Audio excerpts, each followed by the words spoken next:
The insecurity in Nigeria has gotten to the point where I have to start asking questions on the willpower of the government in resolving most of this crime, which leaves so much to be desired, because during the time of the military, there was a man called Lawrence Anini, a criminal who ravaged the states of Edo and Delta states as at the 1980s, But there's something that happened then. It got to a point, the military regime had had enough and decided to grip that monster in the jugular. And they went after Anini. They went after him, and finally, Lawrence Anini was captured. I'm going to read out the story of Lawrence Anini for you to understand the level the government went to solving just the crime of one man. And as at that time, Nigeria did not really have lots of crime issues, the way it is now in the bushes, of kidnappers, of bandits, of herdsmen. We didn't have this much crime as we have today. It was very few. But the few that were happening was enough, to trigger a response from the government that was having none of it. Let me read a brief story for Anini for you. For those of you who do not know Anini, the criminal, kidnapper, bandits that wreaked havoc in this country, I will be reading out a brief history and story for you. Very short. Just pay attention and listen. I will read. Lawrence Anini was one of Nigeria's most notorious armed robbers during the 1980s. His brief but terrifying reign of terror in Bendel State, which is now Edo and Delta State, gripped the nation and exposed deep flaws in law enforcement and political systems at that time. Anini was born in the early 1960s in Benin City, started off as a driver, and quickly became involved in criminal activities. By the mid-1980s, he had risen to lead a ruthless gang that carried out armed robberies, car hijackings, and bank robberies with impunity. What made Anini especially dangerous was his connections. It was later revealed that he had protection and inside information from corrupt police officers, including the Deputy Superintendent of Police, George Iyamu.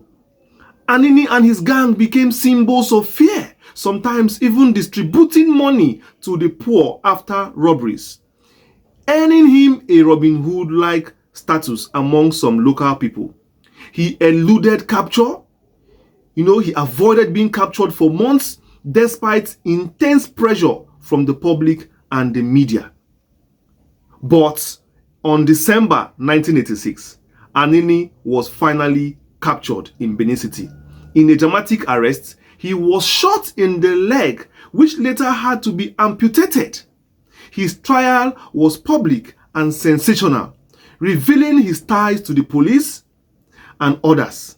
In March 1987, he was executed by firing squad at the Kirikiri Maximum Security Prison alongside his gang members. His death marked the end of a terrifying chapter in Nigerian criminal history and sparked calls for police reform. Did you listen to that? I know you did. I know you did listen to it. And you can see very clearly that this was a man who held Nigeria at ransom during the 1980s. One man. But at the end of the day, the government had the willpower, not just talking from Aso Rock, gave the order and supervised the order and executed the order to the latter. Because Nigeria is like a house. No rats can live in your house except you want that rat to live in your house. That is exactly how Anini was operating. He was like a rat that was disturbing the house. But until the day the man of the house woke up and said, I must get rid of this rat. That was the day they caught Anini. And that was the end. The president then gave the order, this man will be tried this way and he will end this way. Nothing you are going to tell me. I want him off, out.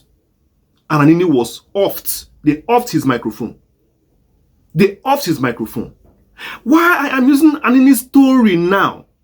I want to use Anini's story, to juxtapose the menace of kidnapping, terror, bandits, highway, crime going on in the country today, and the lack of willpower to stop it. There is a lack of willpower over politicization going on now. Perhaps if Anini was alive today, now, he will be somewhere in the township drinking beer and eating food. Yes, Anini would have been pampered. Because the way these criminals, some of them are being pampered now, leaves so much to be desired.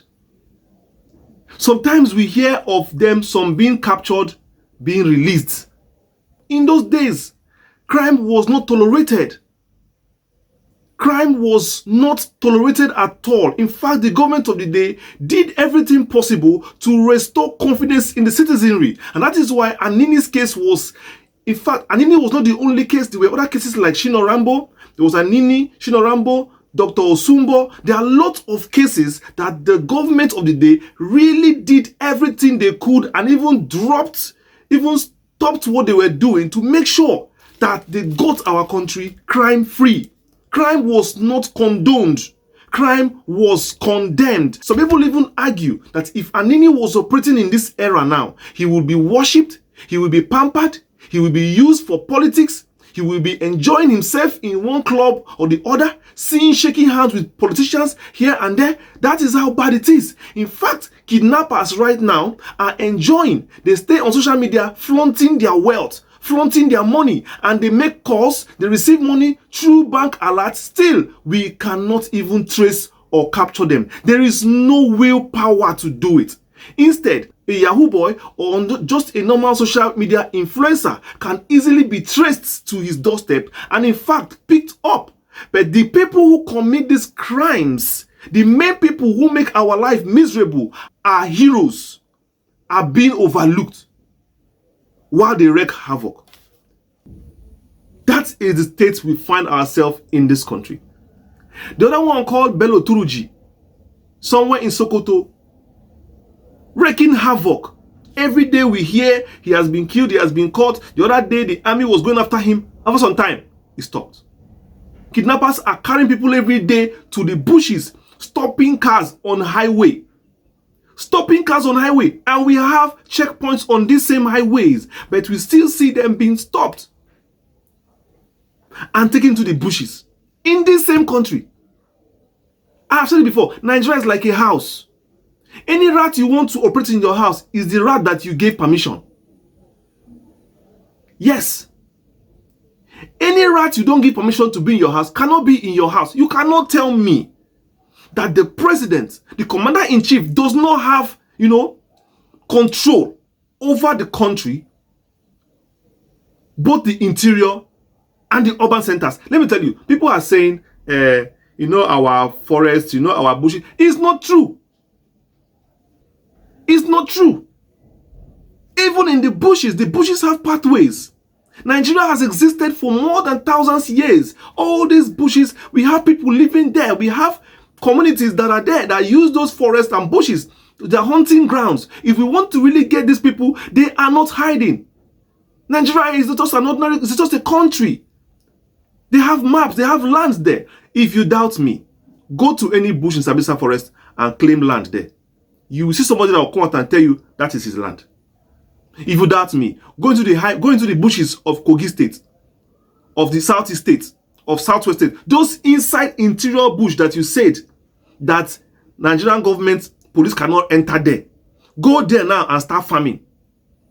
Go there now and start digging bush, digging ground. You will see somebody will come and tell you, Oga, that is my land. You cannot farm there.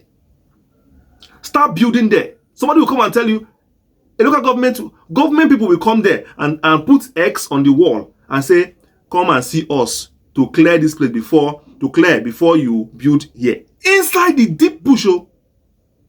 But when kidnappers are in the bushes, when bandits are in the bushes, When our children, our mothers and fathers are kidnapped and taken to those same bushes, everybody will pretend they don't know where the bush is.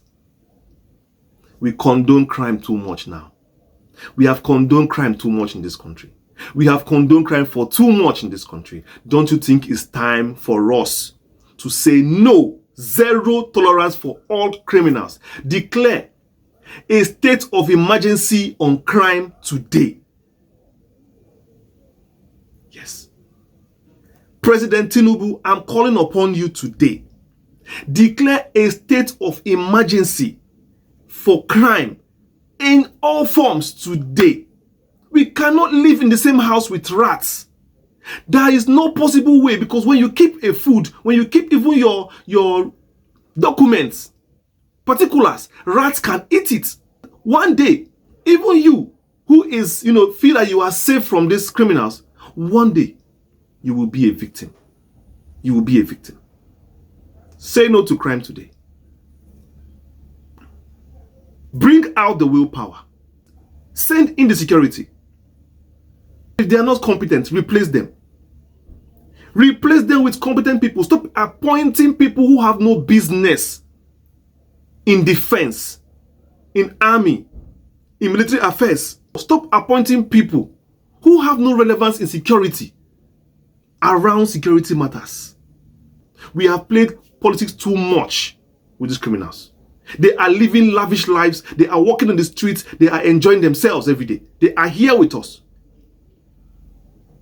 Put an end to crime today. Like, share, subscribe. I have been your host, Chinedu. Thank you for watching this video. Till I see you in the next one. Peace.